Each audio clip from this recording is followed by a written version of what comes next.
Chapter 2. A Peaceful Mind Generates Power. At breakfast in a hotel dining room, three of us fell to discussing how well we had slept the night before. A truly momentous topic. One man complained of a sleepless night. He had tossed and turned and was about as exhausted as when he retired. Guess I would better stop listening to the news before going to bed, he observed. I tuned in last night and sure got an air full of trouble.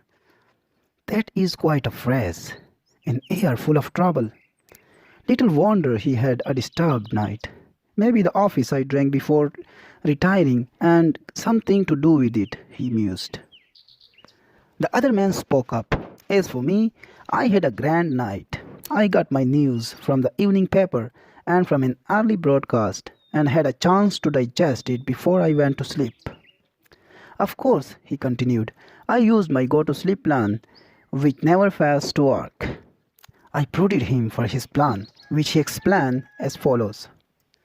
When I was a boy, my father, a farmer, had the habit of gathering the family in the parlor at bedtime, and he read to us out of the Bible. I can hear him yet.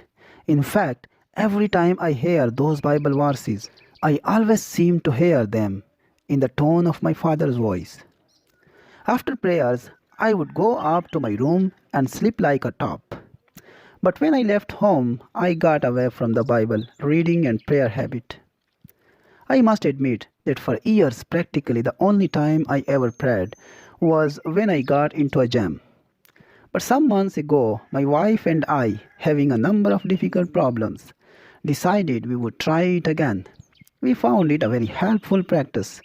So now every night before going to bed, she and I together read the Bible and have a little session of prayer.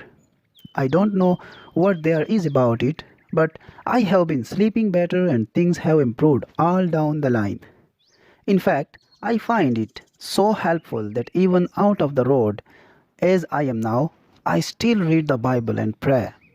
Last night I got into bed and read the 23rd Psalm. I read it out loud, and it did me a lot of good. He turned to the other man and said, I didn't go to bed with an air full of trouble. I went to sleep with a mind full of peace. Well, there are two cryptic phrases for you. An air full of trouble and a mind full of peace. Which do you choose?